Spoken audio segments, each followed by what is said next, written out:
We are so happy to be welcoming back to Backline Report the author, best-selling New York Times best-selling author, Jim Dodson. Jim, a long time no see. How you doing, bud? Hey Freddie, I'm okay. Looking forward to autumn, which is autumn and winter are my key writing times. And since you can't really play golf, it disappears, and so I'm doing fine. Been a lot of changes in the last couple years, which are good, including finishing a 7-year writing project that comes out next summer. So it's been good, except for, and then this following week, having my dogs pull me to the ground and end up in an ortho with two different doctors setting up new knees for 2025, which I'm grateful to do because finally I can walk again on the golf course rather than take a cart. So all good. Maybe it'll take a few strokes off your handicap as well. Well, it's kind of sliding downhill faster than an runaway Olympic bobsled, but but I hope it does. When you get to our age, and you're a young chicken, I think, compared to me. We're the Um, same age, bud. yeah, well, you know, as Lee Trevino, the older I get, the shorter I hit it. And that's really really true. It it's fine. A buddy and I recently made an interesting discovery. We play what I call a redneck rota around Greensboro. There's about 40 different golf courses, and we're both 85, 87 mile an hour swings, and we play once a week, and we find these great old courses built by a who's who of the 50s kind of builders. And a lot of those clubs are sitting semi that they're getting kind of, they're all struggling in some ways, to remember. So they're happy to have a couple characters like us show up and play, and it's a lot of fun. One of the discoveries after doing this for 2 years, we play, an 18-hole match. We don't even keep the score. We just see who wins the hole. Um, we have played for 2 years. We were dead solid. Nobody won beat the other.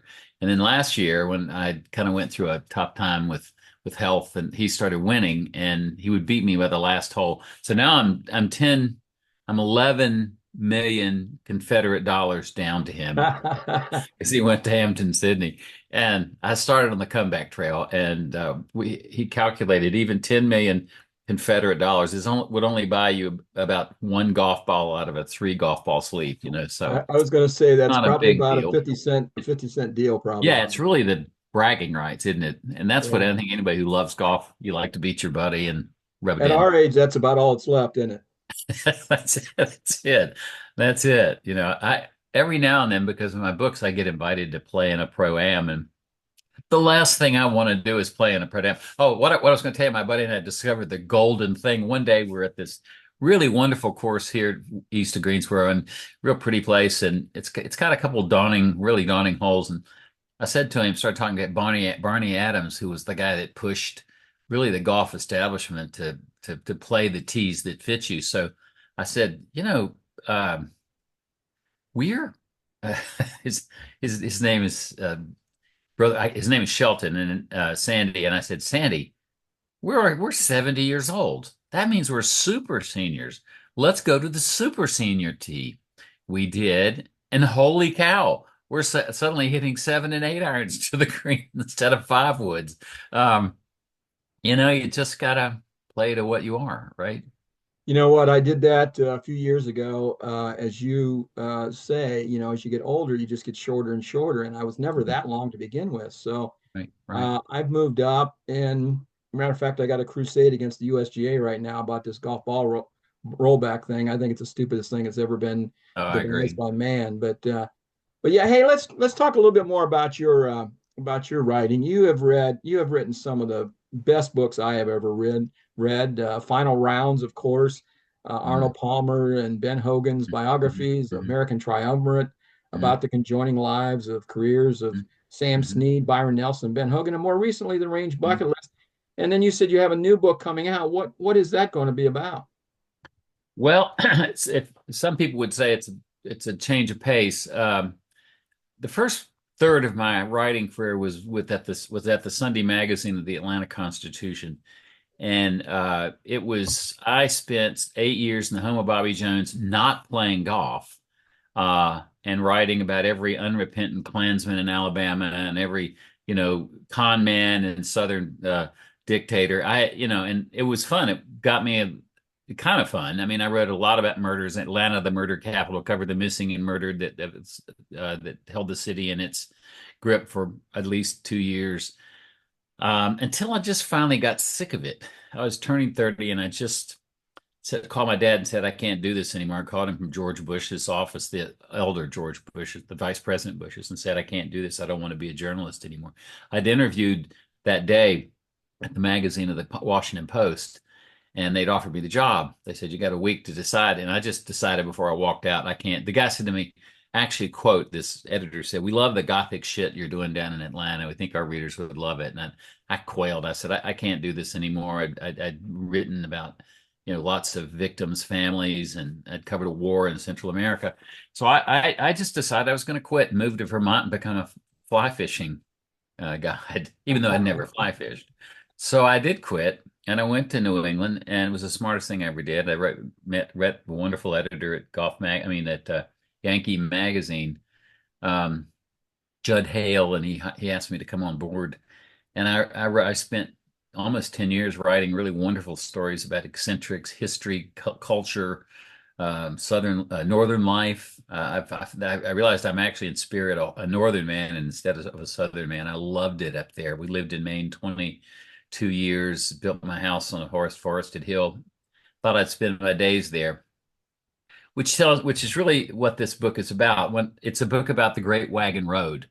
One of the things I knew from age 13 on was that my my ancestors, the Scots and the English and the Germans, because my mother was a German family and from Maryland, all came down this thing called the Great Wagon Road, which ran from Philadelphia to Georgia, 800 miles through the Appalachian Mountains, down through both the Carolinas, and ended in Augusta, Georgia, where they invented a golf course. No, that's not true. I just said that. This is this 18th century.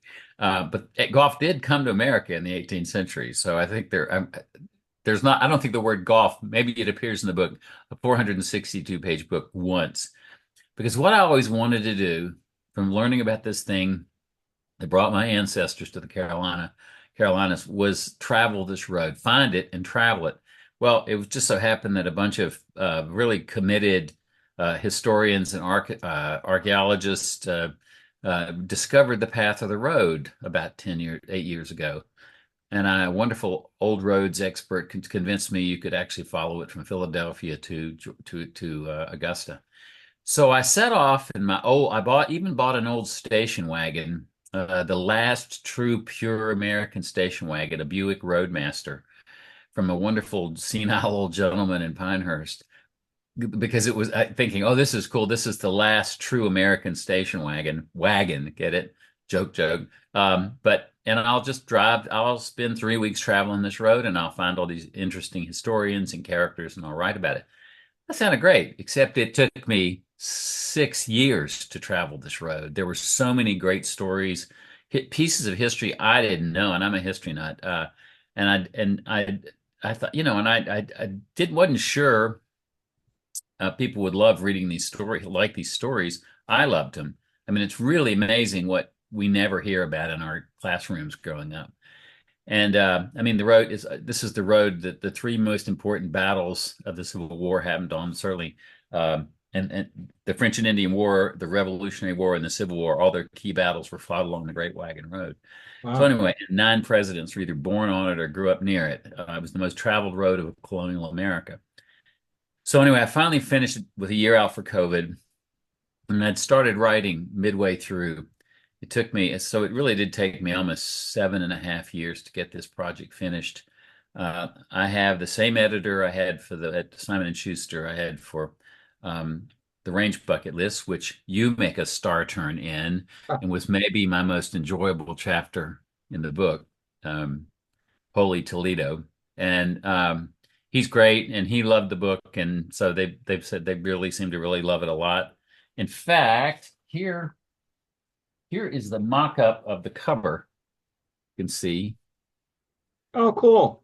Yeah, it's really nice. It's got a great history. That little guy, The little guy following the wagon there is me. This, of course, Cool. this painting was from Very 1790. nice. Yeah, So it's fun. when will that be coming out? I think it's going to be probably early summer, June or July. They've already got it up on Amazon with a description of it. It's called "The Road That Made America." Uh, Even I can forget the subtitles. A modern pilgrim's journey on the Great Wagon Road, the road that made America. So I loved it. I really loved it. The stories are and the people in it I met were just amazing. It's probably close to something like Rinker Buck's book about the Oregon Trail. But history does mean a lot to me, and as you know, golf history especially means a lot to me. So it's getting back to that has been a joy as well. I was cleaning my glasses here. Jim, you mentioned that your books are available on Amazon. Anybody can just go on there, click on and find them. I just bought a couple books the other day, actually. Sent them to a friend of mine. And sorry, but you also do a lot of short stories and a lot of interesting insight into your life that maybe has a little bit of a story to tell, a little bit of a Mhm. moral kind of thing of what's happening in Mhm. your life. And I see you're putting some of those on Substack. Can you Yeah. enlighten us a little bit about what that is and how you got started with them? Well, the column you're talking about is called Simple Life, and it was the editor's column for the last 16 years of the three magazines I started here in North Carolina. They're arts and culture magazines. One's called Pine Straw down in Pinehurst. One's called O. Henry here in Greensboro, named for the famous writer. And one was Salt down in Wilmington, North Carolina. And the columns became so popular. I mean, I get these emails a lot from readers who really like them. What they are, Fred, I aspire to a much more simple life than I had when I was, a big time journalist traveling all around writing about politicians stuff. Even the golf, I just, as I get older, and I mean, this started 15, 20 years ago, I just wanted to write about the ordinary, everyday things of life that we all go through. So that column, Simple Life, is really that. It's just kind of a one man's look at the sweet, funny, odd things of our lives that we all go through. And it has gained a real following. And people have been after me for years to get my editors to put it in a book, and maybe we will someday because there's like 130 of them. Um, right now, then my daughter was visiting from LA. She's a screenwriter and a wonderful gal. And my wife, Wendy, kept saying, Maggie's, my daughter's been on Substack for a long time. And I knew it was kind of an emerging outlet for writers. The publishing world, I'm not telling you anything you don't know. The publishing world has just shrunk. I mean, they're not paying Right. writers what they did. It's 20 years ago when I was a senior editor and writer for Golf Magazine, my pieces pulled down $5,000, $6,000 a piece. That today those same writers are writing for $2,000, a piece. It's Or just less.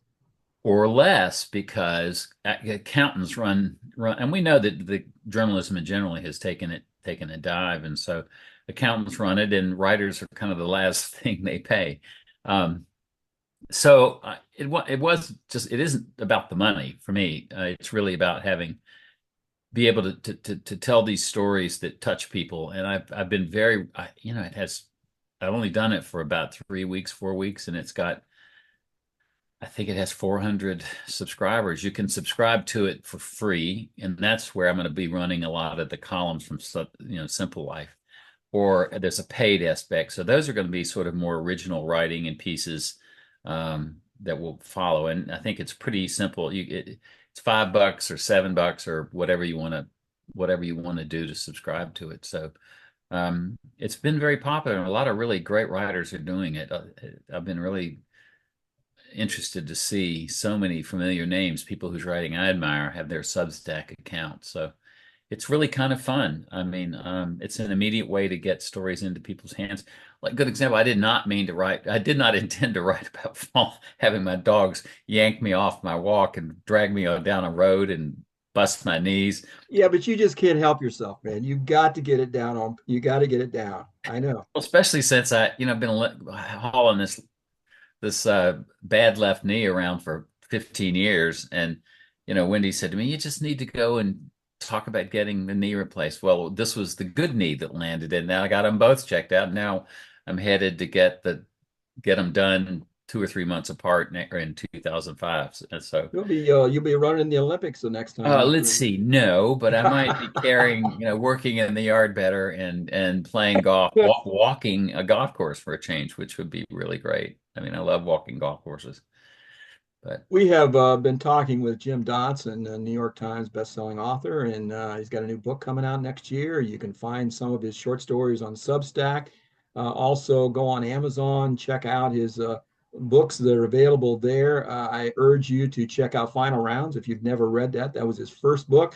And as far as I'm concerned, Jim, it's one of your best ones ever. I just love that thing. And anything else you want to leave with our viewers before we yeah, let you go? I have an update on Final Rounds, which because you remember the saga of it going to Hollywood about at least 4 times. I sat on it. It came out in '97. It sold close to 1 million copies, and again, the same thing. I hear from people all the time who just discover it. It's a book, as you know better than anybody, a book about taking my dad back to England and Scotland to learn where he learned to play golf during the war. He was dying at the time. And anyway, it's gone to 4 different film companies, and every time they wanted to change the story to have the father and son hate each other instead of Sure, being best friends. sure. And I withdrew it. And my partner was a guy named David Picker, who was the head of Universal Studios and created the first Bond movies. A wonderful guy, and he kept saying, "You can't do that. The people who read this book love it for that reason."